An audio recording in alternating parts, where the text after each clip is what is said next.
Hebreus capítulo 1.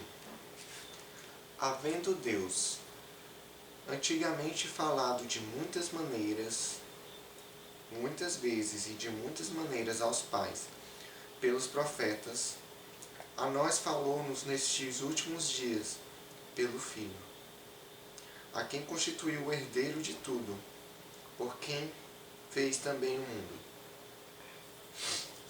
Bem, esses são os versículos 1 e 2 do primeiro capítulo de Hebreus. Aqui, cada pessoa que lê essa passagem pode lembrar de muitas coisas. Pode, de muitas maneiras, imaginar o porquê que Jesus foi constituído herdeiro de tudo. Bem, o livro de Hebreus, ele vai nos dar muitos motivos para isso. Ele não fala isso aqui à toa. A explicação trazida nessa carta aos Hebreus, na verdade o nome é Carta aos Hebreus, ela é muito profunda. Traz um entrelaçamento muito grande com o Antigo Testamento. Faz a gente ter uma noção muito maior do que é a riqueza do plano de Deus, enquanto Deus foi detalhista, minucioso em todo o seu plano. Bem, eu vou falar aqui coisas que vêm ao meu coração, coisas que são impressões que o texto me traz, baseado em conhecimentos que tenho sobre a maravilhosa pessoa de Jesus Cristo. Bem, primeiro, ele diz: havendo Deus antigamente falado de muitas maneiras, muitas vezes e de muitas maneiras aos pais pelos profetas, agora falou-nos nos últimos dias pelo Filho. Bem, os hebreus, os judeus, eles não esperavam isso, que Jesus viria. Eles não esperavam que o Filho de Deus fosse manifesto. Eles não sabiam do plano que seria executado, como seria executado esse grande plano de salvação. Eles estavam acostumados a se justificarem a partir dos sacrifícios que levavam o sacerdote. Eles estavam acostumados, eles sabiam que os sacrifícios tinham um significado de perdão de pecados.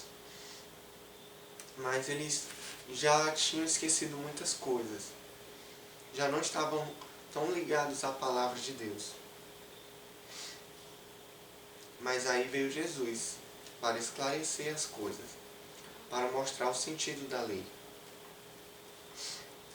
Só que Jesus não veio unicamente para isso. Ele veio mostrar que não foi à toa que Deus estabeleceu tantas regras na antiga aliança. Bem, quando ele falou-nos nos últimos dias pelo Filho, é porque quando Jesus veio, ele veio como a própria palavra de Deus. Ele veio e desceu na terra como ele sendo a própria palavra. Ele veio revelando tudo aquilo que a palavra realmente queria dizer e trazendo uma profundidade sobre ela que as pessoas não tinham noção antes. E esse autor dessa carta aos Hebreus tem muita segurança quando ele diz isso.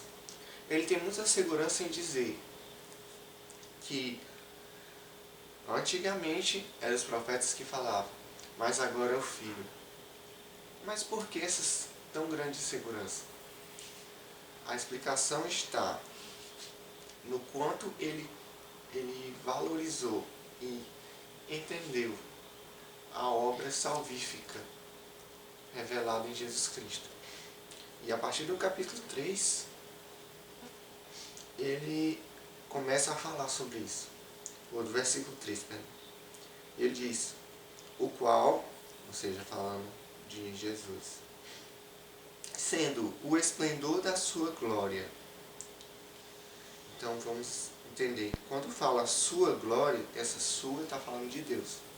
Então Jesus é o esplendor da glória de Deus. E a expressa imagem de sua pessoa, da pessoa de quem? De Deus. Em outras palavras, o qual sendo o esplendor da glória de Deus e a expressa imagem da pessoa de Deus, e sustentando todas as coisas pela palavra do seu poder, havendo feito por si mesmo a purificação dos nossos pecados, assentou-se à destra da majestade, nas alturas.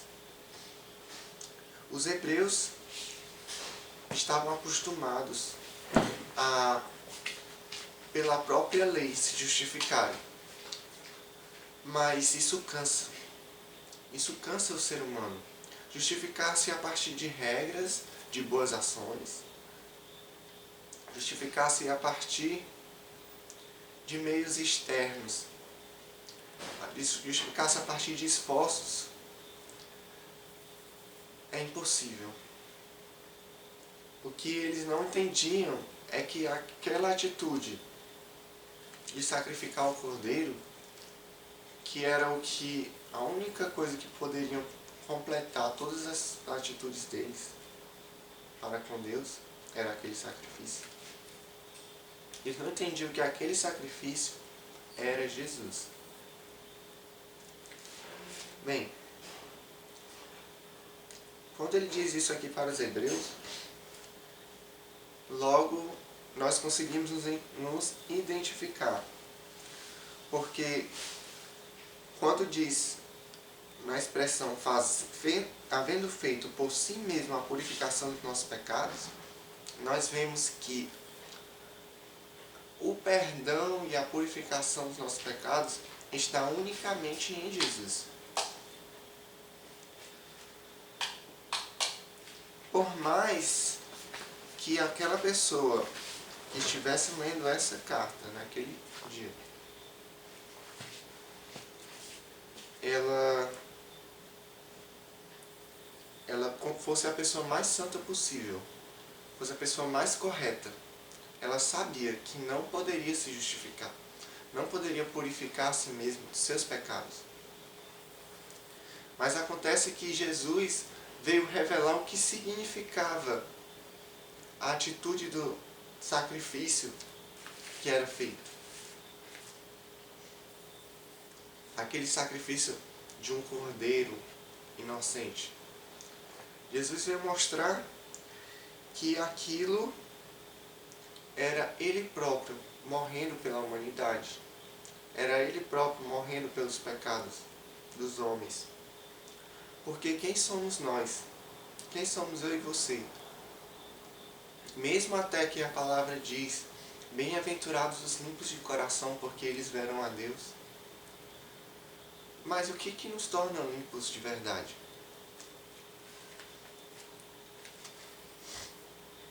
Somente a obra de Cristo. Ele fez por si mesmo a purificação dos nossos pecados.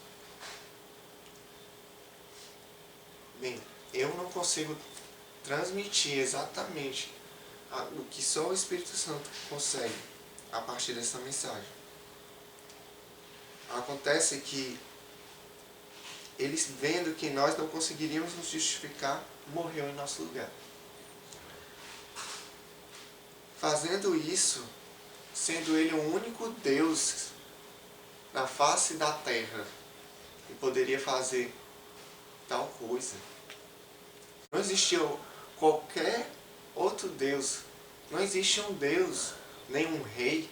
Qual é o rei que vai descer do seu trono e vai sofrer num lugar de um plebeu? Quem sabe até algum rei pudesse fazer isso. Só que o que Jesus fez foi muito mais profundo. Ele morreu por nós, e muito mais ainda que isso. Ele morreu pelos nossos pecados, porque mártires existiram muitos. Muitas pessoas morreram. Só que acontece que quando Jesus morreu, o que estava ali, o que estava acontecendo ali era uma morte no sentido espiritual, onde o meu e o seu pecado estava lá sobre ele. Estava lá sobre os ombros dele, sobre as costas dele. E ele estava sofrendo com isso. Ele sentiu os nossos pecados. É essa a questão. Porque nenhum ser humano consegue assumir a culpa de outro ser humano, por menor que pareça essa culpa. Mas Jesus foi capaz. Por quê? Porque Deus deu uma condição sobrenatural a ele, para ele ser capaz. Porque na verdade, melhor dizendo, porque ele era Deus. Ele, sendo Deus, ele era o único que poderia sofrer essa ofensa sem se sucumbir. E olha que não foi só um pecado. E olha que não foi só de uma pessoa. Foi todos os pecados de todas as pessoas que tinham vivido antes dele e que ainda iam viver. Então foi muito pesado para ele sentir na carne dele isso. E para ele, como Deus, ter essa atitude que ele não era obrigado a ter, mas ele quis.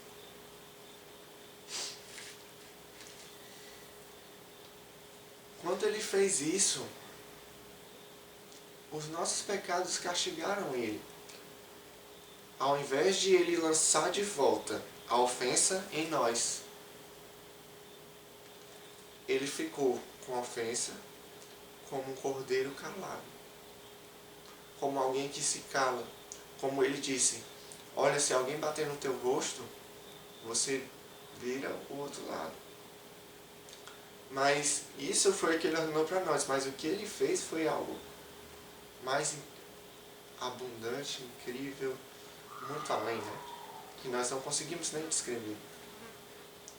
Porque o que ele fez foi ir como cordeiro calado, sofrendo aquela afronta.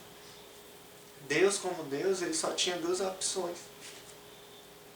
Ou ele lançava sobre nós de volta a ofensa, ele não iria receber aquilo, não iria se remoer, nem moer, se deixar moer com a nossa ofensa, ia jogar de volta em nós. Ou então não ia jogar de volta, ia ficar com aquela ofensa, sendo ele moído por as nossas ofensas. Então decidiu morrer em nosso lugar, para que nós não precisássemos morrer. Tal atitude fez de Jesus o homem mais humilde que se passou aqui na terra.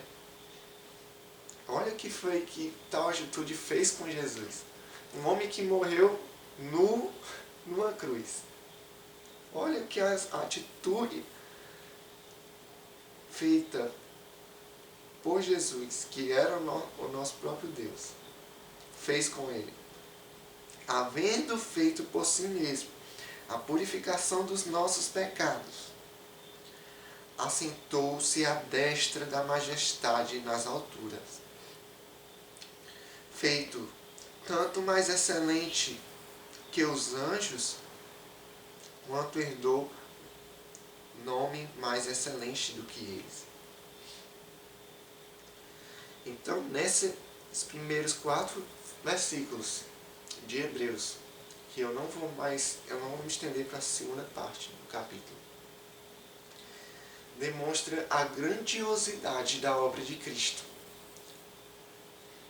Eu expliquei aqui uma visão minha, mas quem sabe você possa ter compreendido e ter recebido as coisas que eu falei. mas cada pessoa teria muito a dizer sobre a obra que Deus fez na vida delas.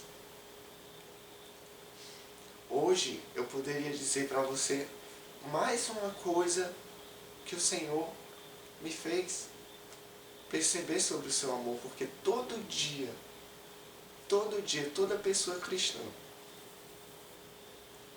tem alguma coisa a dizer sobre o amor de Deus, alguma coisa a se descobrir mais sobre esse grande e maravilhoso amor.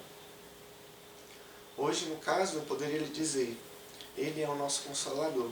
Foi o que eu ouvi aqui numa oração. Ele é o nosso Consolador.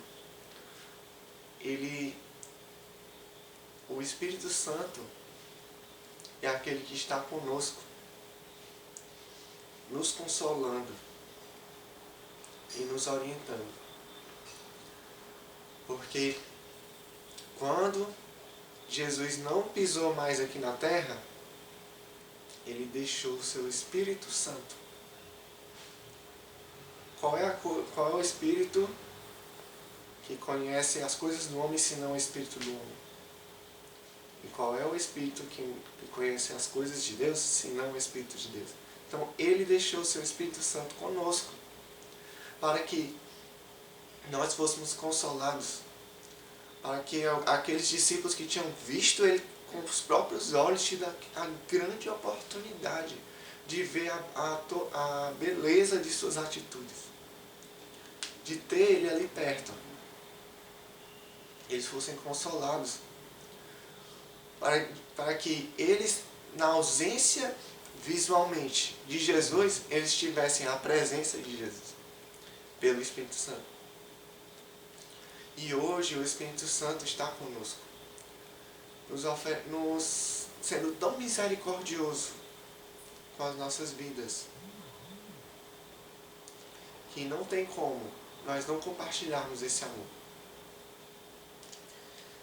E não tem como não glorificar a Deus por tamanha obra redentora que fez com que Ele sentasse na majestade, à destra da majestade de Deus, nas alturas. É um grande mistério, porque todos os detalhes desse grande plano de salvação nós aprendemos a cada dia quando nós vamos nos aprofundando. São muitos detalhes, e cada detalhe nos ensina algo novo a respeito desse amor. Eu posso terminar concluindo com uma palavra que tem em uma das epístolas, dizendo que vocês possam conhecer, que nós possamos conhecer a profundidade, a largura, a altura desse grande amor de Deus. Quanto mais nós buscamos aqui, nesse livro que temos o privilégio de tê-lo, mais nós vamos crescendo nessa fonte. Mais nós vamos abrindo essa fonte de conhecimento do amor de Deus e mergulhando nessa largura, altura e profundidade do amor de Deus, como se fosse um rio. Então, que Deus possa abençoar a sua vida. Que a grande obra de Deus seja o grande motivo da sua gratidão e da sua motivação todos os dias para se levantar e ter boas atitudes e expressar o amor que Deus tem por você para outras pessoas. Senhor Deus e Pai, eu quero te agradecer, Senhor, por esta palavra. Ó Senhor, muito obrigado, Senhor. Quem somos nós? Nós somos pecadores, mas o Senhor é bom, e o Senhor só quer que a gente pense conforme o Senhor pensa, conforme a tua vontade, para que nós não estejamos bitolados, Senhor, ou arraigados em pensamentos que só nos levam à morte ou à destruição. Ó Jesus Cristo, muito obrigado por tudo. Muito obrigado pelo que o Senhor tem feito, pelo que o Senhor fez hoje na minha vida. E cada dia mais faz, Senhor, pela tua igreja. Te peço que se alguém não faz parte ainda da tua igreja, mas que essa pessoa possa te reconhecer, reconhecer a tua obra salvífica, a tua salvação, o teu amor, Senhor, e começar a viver esse caminho, esse novo e vivo caminho estabelecido pelo Senhor, por Jesus. Em nome de Jesus. Amém.